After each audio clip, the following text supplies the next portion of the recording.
Hello everyone. Today we are going to start our section of polity. Polity में आज हम लोग शुरू करेंगे फंडामेंटल राइट्स के बारे में. We are going to discuss about fundamental rights. Okay? In fundamental rights, two terms are broadly used. The first one is state. Fundamental rights में स्टेट का ब्रॉडली यूज होता है. तो ये स्टेट है क्या? इंडिया को स्टेट माना गया है. India is a state. India is a state. Okay, India को स्टेट माना गया है. We should not get confused about state with UP, Bihar, MP, Maharashtra, etc. India is a state. Okay, then what are the criteria, essential criteria for a state? State के लिए पहले क्या होना चाहिए? सबसे पहले जो है उसका एक पॉपुलेशन होना चाहिए. स्टेट के लिए क्या होना चाहिए? पॉपुलेशन होना चाहिए. इंडिया का पॉपुलेशन कितना है? 140 करोड़. दूसरा क्या होना चाहिए? पॉपुलेशन के बाद ज्योग्राफिकल एरिया होना चाहिए. क्या होना चाहिए? Geographical area. हम लोग इसको बोलते हैं फिक्स्ड ज्योग्राफिकल एरिया. इंडिया का ज्योग्राफिकल एरिया कहां से कहां तक है? कश्मीर से लेकर के कन्याकुमारी तक है. कहां तक है? कश्मीर से लेकर के कन्याकुमारी तक है. दो टर्म हो गया. तीसरा क्या होना चाहिए? तीसरा स्टेट के लिए सॉवरिनिटी होनी चाहिए. स्टेट के लिए क्या होनी चाहिए? सॉवरिनिटी होनी चाहिए. सॉवरिनिटी का मतलब होता है कोई आउटसाइड का जो कंट्री है वो रूल नहीं करे. दैट मीन्स कंप्लीटली कोई भी डोमिनियन ना हो, किसी का भी क्या हो? प्रभुत्व ना हो. ऐसे में हम बोल सकते हैं कि 1947 को 15 अगस्त 1947 को इंडिया एक स्टेट बना. इंडिया क्या बना? एक स्टेट बना. क्योंकि उससे पहले इंडिया पे क्या था? ब्रिटिश गवर्नमेंट रूल करती थी. India was ruled by the British government when before 15 August 1947. The three criteria population, geographical area and sovereignty are the requirement of state. The last one and the fourth criteria for a state is government. Every state need a government. Government क्या करेगी? State पे rule करेगी. तो India में जो है सो हमेशा एक गवर्नमेंट रही है. जैसे कि अभी बीजेपी के द्वारा जो एक पार्टी है, इंडिया की लार्जेस्ट पार्टी है, उसके द्वारा उसके ही पार्टी के लीडर मिस्टर नरेंद्र मोदी जी जो है वो अभी इंडिया के पीएम हैं. तो हर एक स्टेट में क्या होना चाहिए? एक गवर्नमेंट होना चाहिए. और ये गवर्नमेंट क्या करेगा? पॉलिसी का इंप्लीमेंटेशन करेगा. गवर्नमेंट क्या करती है? पॉलिसी इंप्लीमेंटेशन करती है. The second work of state is what? Rules and regulation. That means law and order को मेंटेन करती है. रूल्स एंड रेगुलेशन मतलब क्या हो जाएगा? लॉ एंड ऑर्डर को स्टेट के द्वारा क्या किया जाता है? मेंटेन किया जाता है. स्टेट क्या करती है? State always maintain law and order. तो स्टेट के लिए जो 4 क्राइटेरिया है, पहला पॉपुलेशन, दूसरा geographical area, the third one is sovereignty, कोई आउटसाइड का जो है सो इन्फ्लुएंस नहीं होना चाहिए, and the fourth one is government. तो फंडामेंटल राइट्स में we will talk about state. तो स्टेट में क्या क्या आएगा उसके बारे में हम बात करेंगे. ठीक है. Fundamental rights are written in the part 3 of the constitution. Part 3 of the constitution. India के कॉन्स्टिट्यूशन के पार्ट 3 में फंडामेंटल राइट्स का मेंशन है. ओके, एंड फंडामेंटल राइट्स है कहां पे? Article 12 to article 35. Article 12 to article 35 these are the fundamental rights. मतलब अनुच्छेद 12 से अनुच्छेद 35 तक में फंडामेंटल राइट्स के बारे में बताया गया. तो ये फंडामेंटल राइट्स क्या होते हैं? FR क्या होते हैं? सबसे पहले देखिए, कोई भी एक कंट्री है, जिसको हम कह सकते हैं स्टेट। इंडिया क्या है? एक स्टेट है। इंडिया क्या है? एक स्टेट है। स्टेट में दो तरह की चीज होंगी। पहला क्या हो जाएगा? पहला हो जाएगा सिटीजन। पहला क्या हो जाएगा? सिटीजन, इंडिया के सिटीजन। एंड दूसरा क्या हो जाएगा? दूसरा हो जाएगा इंडिया में जो एक गवर्नमेंट होगी। दूसरा में क्या होगा? इंडिया में जो एक गवर्नमेंट होगी, एक सरकार होगी। ठीक है, तो फंडामेंटल राइट्स किसको दिया गया है? Fundamental rights always given to the citizen. Citizen को दिया गया है फंडामेंटल राइट्स। फंडामेंटल राइट्स किसको दिया गया है? सिटीजन को दिया गया है। ओके, और क्यों दिया गया है? स्टेट के द्वारा, दैट इज गवर्नमेंट के द्वारा जो है सो इसका क्या हो जाए? इसका शोषण ना हो, इसका एक्सप्लॉयटेशन ना हो, इसलिए सिटीजन को फंडामेंटल राइट दिया गया है। गवर्नमेंट से क्या करेगी? गवर्नमेंट से प्रोटेक्शन करेगी। किसका? सिटीजन का। फंडामेंटल राइट्स हमेशा सिटीजन को दिया गया है। That means fundamental rights is always what? Always given to the citizen। और क्यों दिया गया है? सिटीजन को दिया गया है action against state. Action against state, state के विरोध में जो है सो फंडामेंटल राइट्स सिटीजन को दिया गया है। That means fundamental rights citizen को प्रोटेक्ट करेगी, ताकि स्टेट क्या कर सके? स्टेट जो है एक्सप्लॉयटेशन नहीं कर सके। हम लोग जानते हैं कि 1947 से पहले इंडिया पे ब्रिटिशर्स जो थे, इंडिया पे जो थे ब्रिटिशर्स, वो भी एक स्टेट ही होंगे। ब्रिटिशर्स रूल कर रहे थे। तो ब्रिटिशर्स ने क्या किया था? इंडियंस का जो है, इंडियंस का जो हम लोग ओरिजिनल इंडियंस थे, इनका फंडामेंटल राइट FR को क्वेश्चन कर दिया था। FR को क्या कर दिया था? क्वेश्चन कर दिया था। मतलब फंडामेंटल राइट्स को समाप्त कर दिया गया। किसके द्वारा? ब्रिटिशर्स के द्वारा। इसलिए जब हमारा कॉन्स्टिट्यूशन 26 जनवरी 1950 को उसकी ड्राफ्टिंग हुई, उसका इम्प्लीमेंटेशन हुआ, तो इसमें सिटीजन का प्रोटेक्शन किया गया। किसके द्वारा? फंडामेंटल राइट्स के द्वारा। प्रोटेक्शन किसके द्वारा किया गया? फंडामेंटल राइट्स के द्वारा किया गया। ओके, तो फंडामेंटल राइट्स किसको दिया जाता है? हमेशा ही सिटीजन को दिया जाता है। एक क्वेश्चन ये हो गया। और किसके अगेंस्ट दिया जाता है? स्टेट के अगेंस्ट दिया जाता है, ताकि स्टेट उसका एक्सप्लॉयटेशन नहीं कर सके। तो फंडामेंटल राइट्स में आर्टिकल 12 में क्या दिया गया है? Article 12 defines the term state. State को डिफाइन किया गया है। जो स्टेट होगा क्या? तो स्टेट में आर्टिकल 12 में जो स्टेट है उसमें सबसे पहले दिया गया है, बताया गया है parliament of India. That means India की पार्लियामेंट, संसद, पार्लियामेंट ऑफ इंडिया। और एंड गवर्नमेंट का जो बॉडीज है, गवर्नमेंट की जो बॉडीज है, that means legislative and executive. Okay, every government has 3 bodies: legislative, executive and judiciary. But in term of state, we only talk about legislative as well as executive. State doesn't include judiciary. Okay, तो state में parliament है और government की bodies है। कौन सी? Legislative और executive.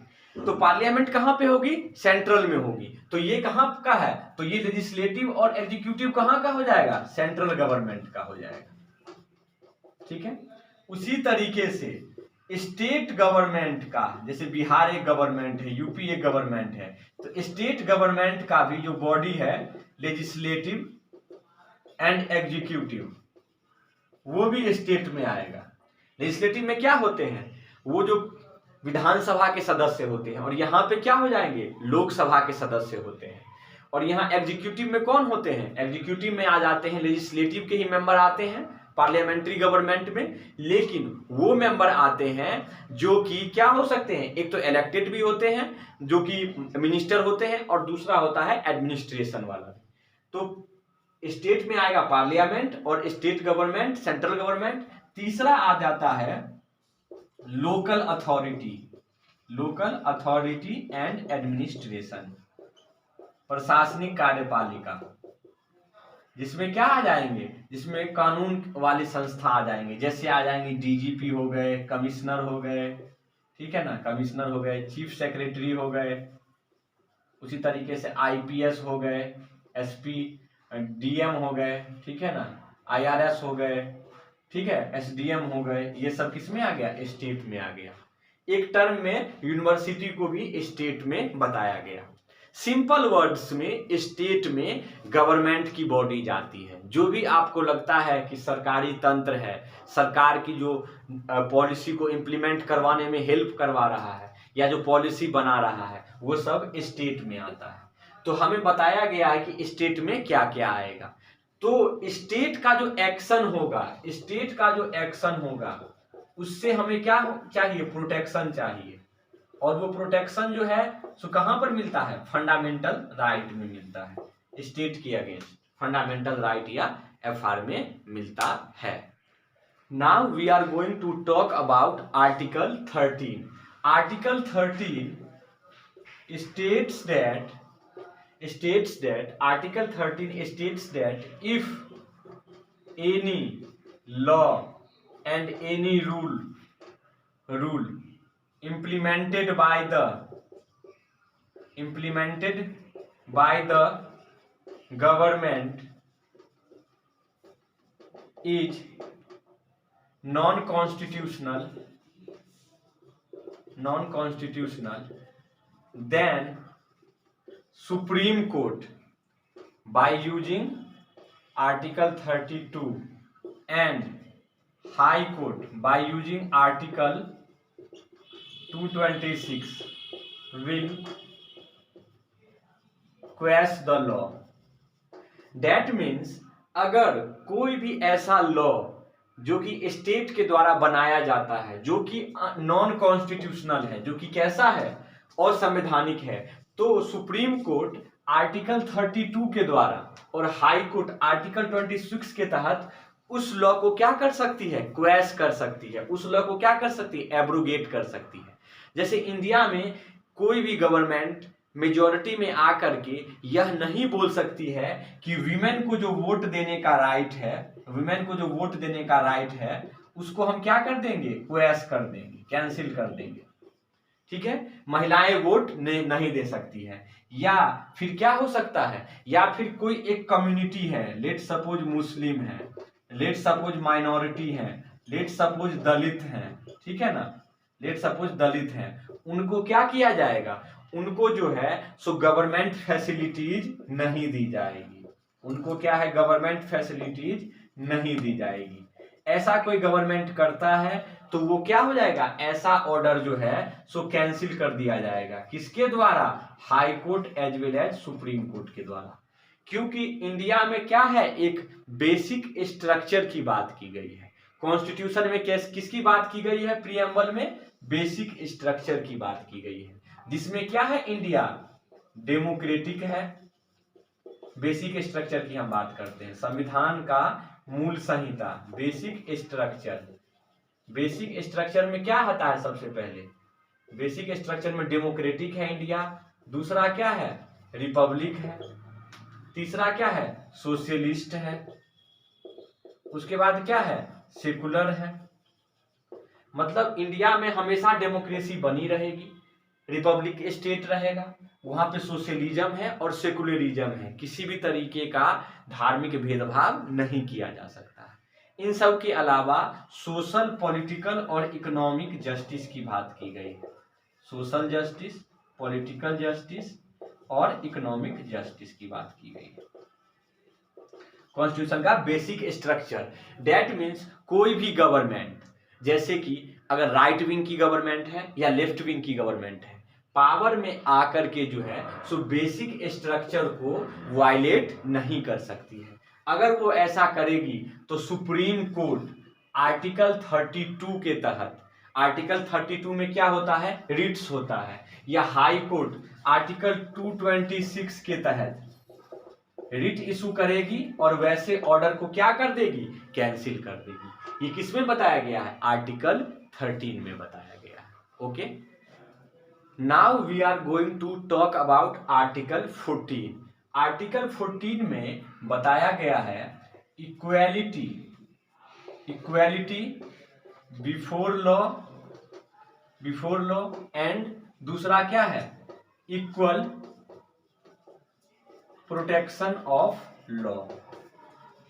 ठीक है, हमारे सिटीजन को अलग अलग राइट्स दिया गया है, जिसमें राइट टू इक्वेलिटी जो है ये किसमें आता है, right to equality comes under article 14 to article 18। Okay, उसी तहत राइट टू फ्रीडम जो है, right to freedom this comes under article 19 to 22। 19 से लेकर के 22 तक में क्या है, राइट टू फ्रीडम है। उसी तरह right against exploitation, right against exploitation जो है वो किसमें है, 23 एंड 24 में दिया गया है। आर्टिकल 23 एंड 24 में क्या है, राइट अगेंस्ट एक्सप्लॉयटेशन है।